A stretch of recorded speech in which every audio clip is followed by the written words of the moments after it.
Nessa videoaula, nós vamos tratar da mecânica do processo erosivo. Nós vamos apresentar para vocês, em uma aula gravada em 2013, o efeito do impacto da gota de chuva e depois as formas como a enxurrada interage com o processo erosivo. Vamos ver alguns exemplos práticos e a aula termina com uma classificação dos tipos de erosão em função da origem do processo. Ao final da aula, você vai ter a apresentação de algumas perguntas que você pode responder utilizando os conceitos apresentados na aula. Parte dessas perguntas vai ser utilizada também no exercício prático dessa aula. O exercício prático dessa aula, ele também terá apoio de um segundo vídeo, né? Um vídeo também postado sobre percepção de erosão, que é uma atividade que, fora do contexto de EAD, a gente fazia no campo. Então, nós gravamos um vídeo em que aquilo que a gente poderia ver no campo, ou iria ver no campo, foi representado da melhor forma possível. Fique atento também para a questão do plágio. A gente está utilizando uma política anti-plágio nessa edição da disciplina de 2020, né, em EAD, e você deve se informar sobre isso num vídeo e em outros materiais que já estão depositados no Moodle também.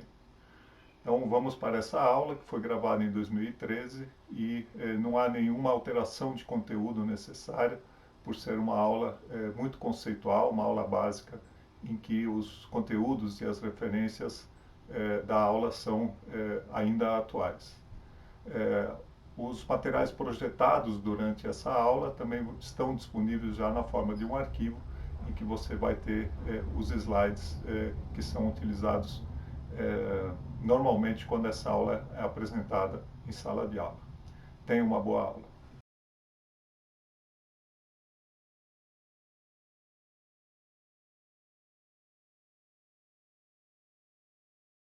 Vamos para a primeira aula, Bases Conceituais da Mecânica do Processo Erosivo. Essa aula expositiva ela terá apoio de alguns slides.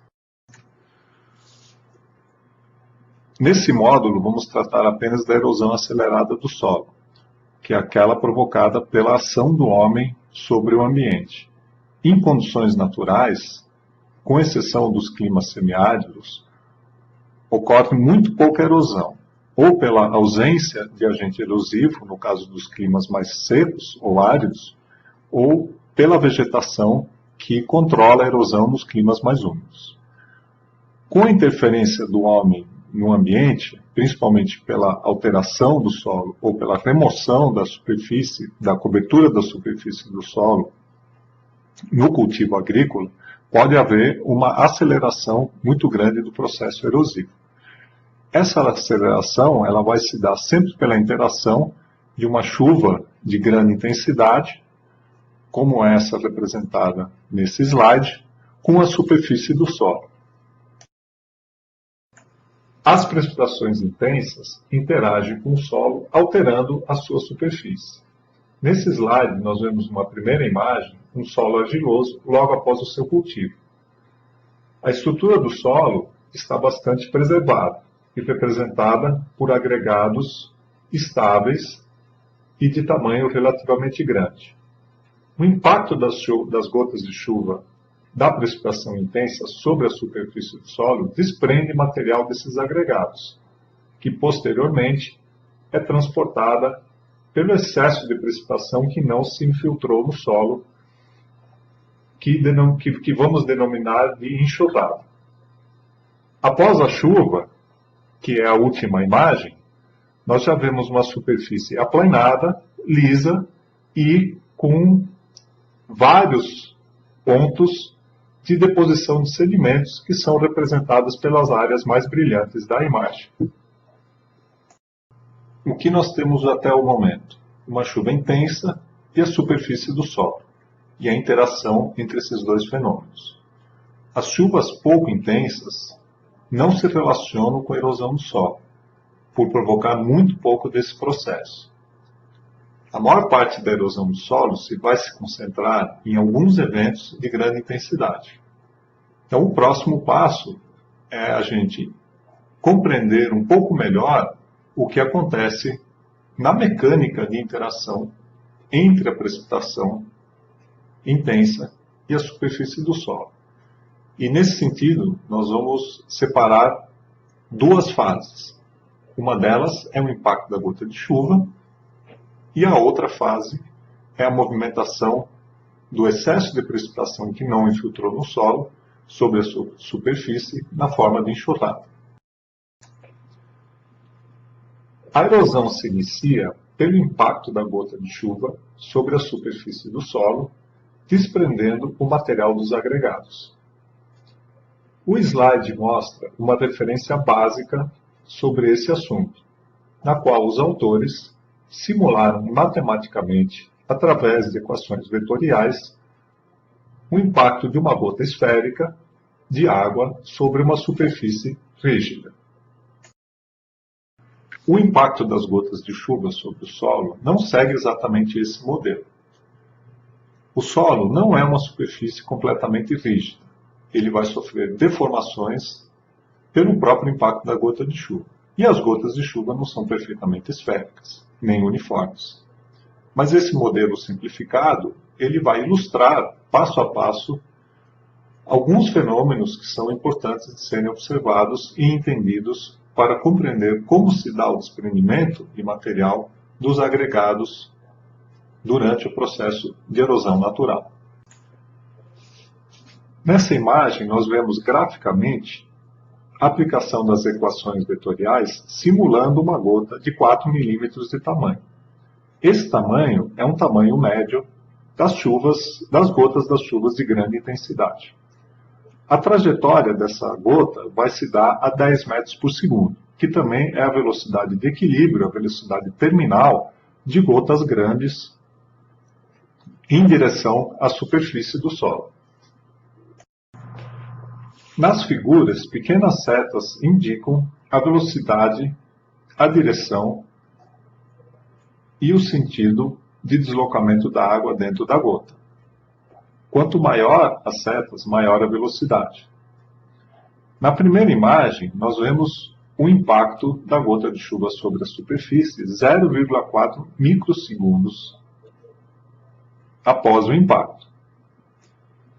A velocidade na base da gota, no seu diâmetro z igual a 0,025, ela foi, em parte, desacelerada para 0,26 da velocidade terminal da queda de 10 metros por segundo e, em parte, acelerada a 1,09 da velocidade terminal da gota a 10 metros por segundo. As figuras seguintes mostram tempos maiores após esse impacto.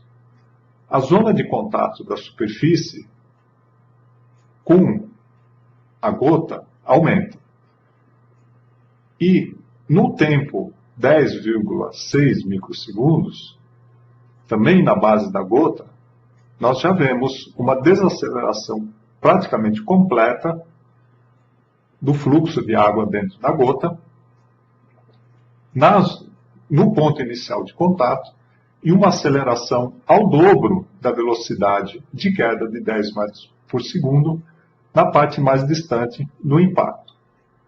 Percebe-se também, pela direção das setas, que houve uma direção no fluxo de água das gotas, que, num primeiro momento, era perpendicular à superfície e agora está praticamente paralelo a essa superfície. Resumindo o que o modelo nos mostrou até agora. Uma gota de 4 milímetros vai ter uma trajetória em relação à superfície do solo com uma velocidade em torno de 36 km por hora. Alguns microsegundos após esse impacto, esse fluxo vai ter mudado de direção em 90 graus e vai ter se acelerado até 70 km por hora. Mudança de direção e velocidade dentro de um fluido é chamado de turbulência. O impacto da gota de chuva sobre o solo pode ser considerado um fluxo de alta turbulência. no qual vão surgir forças de cisalhamento, forças que podem romper qualquer superfície, qualquer objeto que esteja em sua direção, com muita facilidade. Além da velocidade, da força de cisalhamento e da turbulência, o modelo também calcula as pressões exercidas durante o impacto da gota de chuva. A pressão de referência utilizada foi 50 kPa e normalizada para o valor 1. Logo após o impacto da gota de chuva sobre a superfície, surgem valores de até 24 vezes o valor normalizado, o que representa algo em torno de 1.200 kPa de pressão exercida pelo impacto da gota de chuva no instante ou logo após o instante do impacto. Considerando que as forças que unem os agregados do solo estão situadas entre dois nos solos de menor estruturação até 20 kPa nos solos melhor estruturados, essa pressão de 1.200 kPa é suficiente para deformar o solo durante esse momento do impacto. Vamos ver agora como esse modelo teórico transcorre durante o impacto da gota de chuva sobre a superfície do solo. Para isso, vamos utilizar um outro experimento com fotografias em alta velocidade. Nesse estudo, os autores utilizaram a técnica de fotografias de alta velocidade, com 2.000 frames por segundo. Numa torre de em torno de 9 metros de altura, num laboratório, foram produzidas gotas de 4,6 milímetros, numa situação bastante semelhante ao modelo teórico anterior. A velocidade terminal de queda dessas gotas também está na ordem de 10 metros por segundo.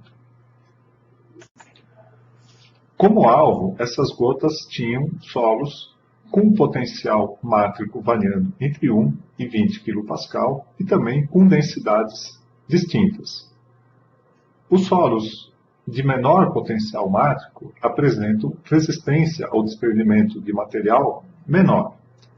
Os solos com potencial mátrico mais elevado, portanto, mais argilosos, também apresentam resistência ao desprendimento de material muito maior. O que foi medido no estudo foi o ângulo de splash e a velocidade relativa de queda da gota.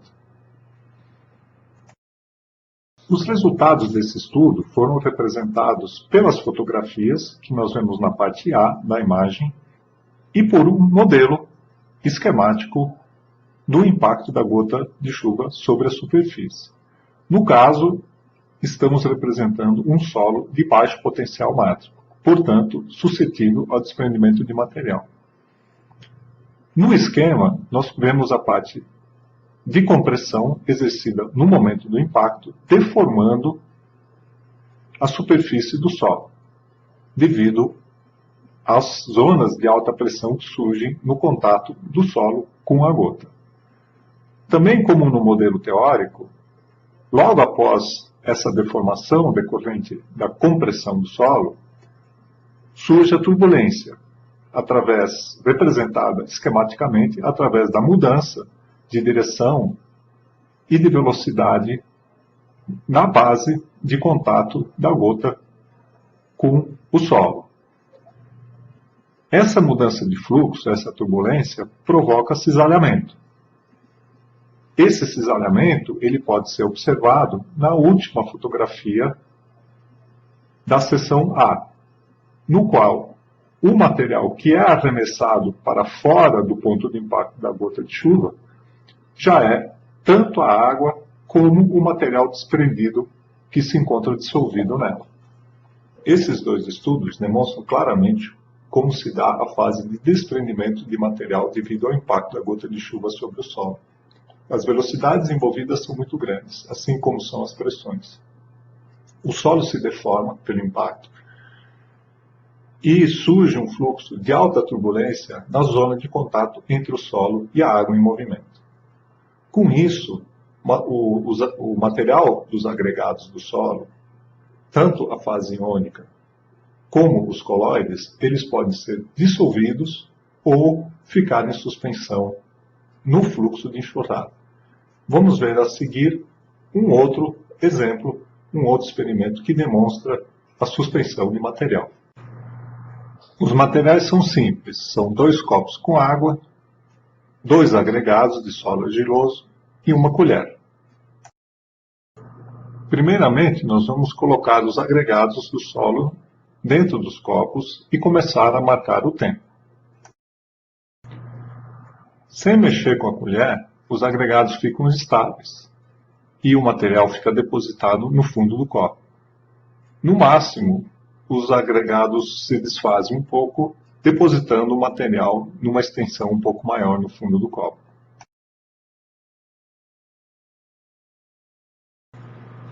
Agitamos o copo do lado direito com a colher e o material do solo fica suspenso no líquido. Continuamos a marcar o tempo. Esta imagem mostra 1 hora após a agitação e a imagem seguinte mostra 3 horas após o copo direito ter sido agitado. Como vemos, mesmo 3 horas após a agitação, ainda há material em suspensão. A fração coloidal do solo, representada pela sua fração argila e pela matéria orgânica, continua em suspensão, devido ao movimento browniano da repulsão das cargas negativas dessas partículas. Assim como essas partículas sólidas continuam em suspensão, os íons que foram liberados para a solução também continuam dissolvidos na água. Com isso, eles podem ser transportados em longas distâncias, mesmo com velocidades de fluxo de enxurrada muito baixas. Resumindo essa parte, o impacto da gota de chuva no solo é um excelente mecanismo que leva ao desprendimento de material dos agregados do solo e à dissolução dos íons absorvidos aos seus colóides. Uma vez em suspensão, o material sólido, principalmente a fração coloidal e os íons, eles podem ser transportados na fase seguinte do processo erosivo, que é a enxurrada, mesmo que essa enxurrada assuma velocidades de fluxo relativamente baixas. Nesse próximo experimento, vamos isolar o efeito da enxurrada no processo erosivo, para, no final, somar essa fase do processo erosivo com o que já sabemos sobre o impacto da gota de chuva. No caso, é um experimento também conduzido em laboratório, em que os pesquisadores colocaram uma certa quantidade de solo numa calha e inclinaram essa calha. No topo dessa calha, eles produziram enxurrada e mediram a superfície do solo, a altitude da superfície do solo, com um scanner a laser. Na condição inicial, o experimento consistia de 2 superfícies. Uma superfície mais lisa e uma superfície mais rugosa, do mesmo material de solo. A escala de cores indica a altitude. Do lado direito, na superfície rugosa, vemos claramente as partes altas, representadas pela cor verde e amarela, e as partes baixas, representadas pelas cores azuis. Do lado esquerdo, nós vemos as altitudes intermediárias, representadas pelas cores vermelhas.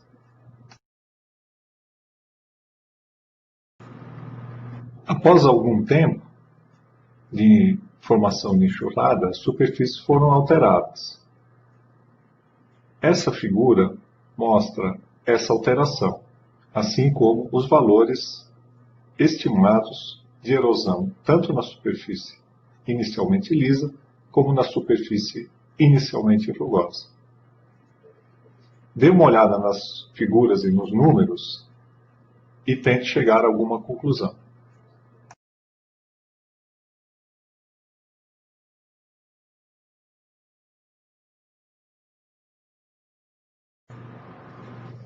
Na superfície inicialmente lisa, a quantidade de material removido pela enxurrada foi maior do que na superfície inicialmente rugosa.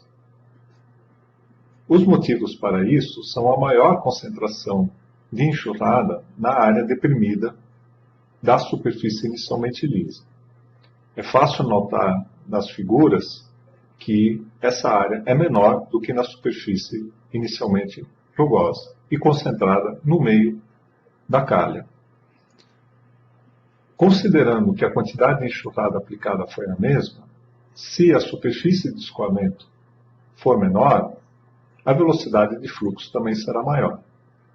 Da mesma forma como no impacto da gota de chuva, uma velocidade maior de fluxo indica maior turbulência. Maior turbulência, maior quantidade de material desprendido pela erosão, também pela enxurrada.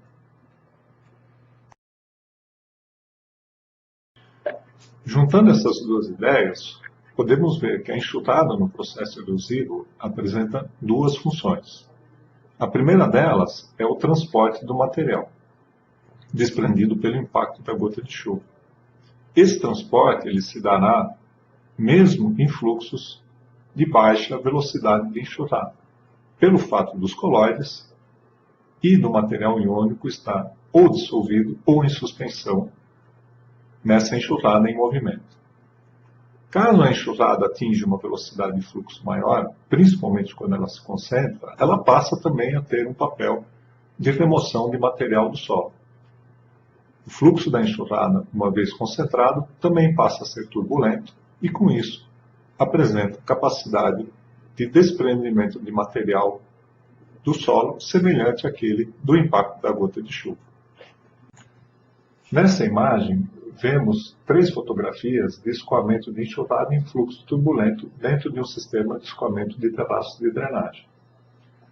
Na primeira fotografia, vemos o fluxo laminar, ocorrendo nesse terraço de drenagem antes dele cruzar a estrada. Na estrada, a declividade do terraço foi aumentada e, por isso, surge a turbulência que é representada pelas ondulações na superfície. Esse fluxo turbulento da enxurrada já é suficiente para provocar remoção de material. Em parte, isso é visível pela cor da enxurrada, que indica uma grande quantidade de material em suspensão. Com esses elementos, podemos fazer uma síntese. O processo de erosão ele tem 3 fases. Uma primeira fase de desprendimento. O desprendimento é provocado pela desagregação do solo, que pode ocorrer pelo impacto da gota de chuva ou pela enxurrada, quando esta assume um fluxo concentrado e, com isso, turbulências. Seguido da fase de desprendimento, há o transporte. A enxurrada, mesmo com quantidades relativamente pequenas de energia, consegue transportar o material coloidal, representado pela fração argila e pela matéria orgânica, além da fase iônica.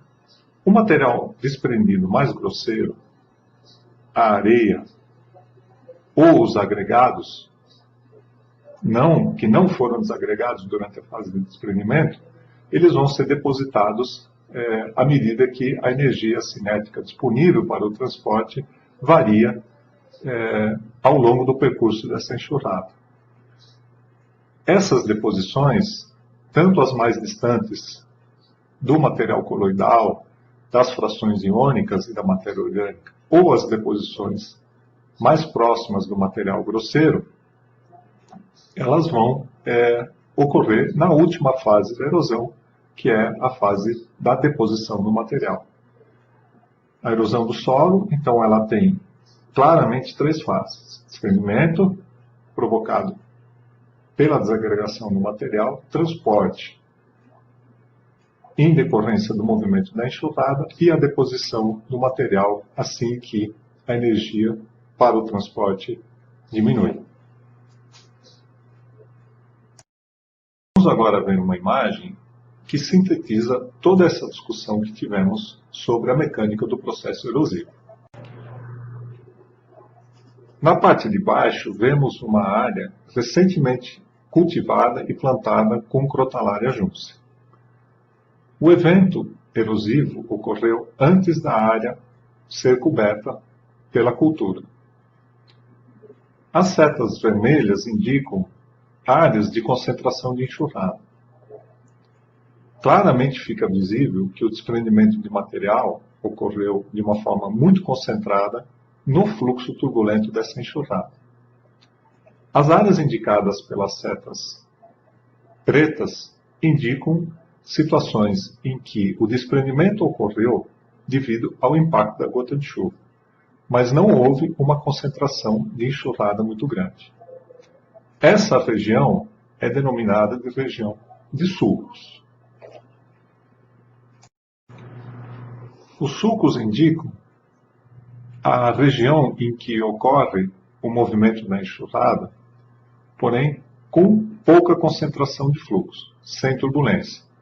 Nessa região ocorre principalmente o transporte do material desprendido pelo impacto da gota de chuva. Esse material aparece com cor clara na imagem.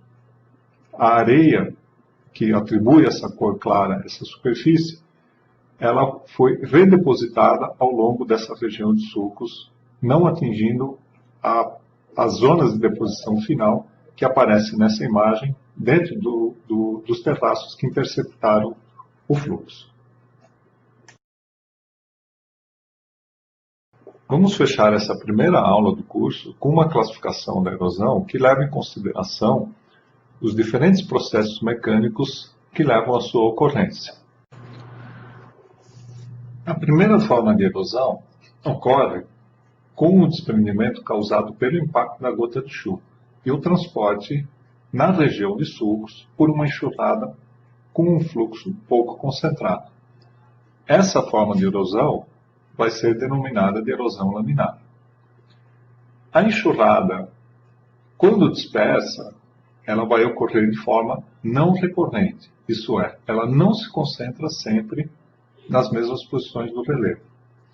Nessa situação, a quantidade de remoção de material pela enxurrada é relativamente pequena e ela vai estar principalmente transportando aquele material desprendido pela erosão laminar. A enxurrada, uma vez concentrada, vai apresentar um fluxo na superfície recorrente.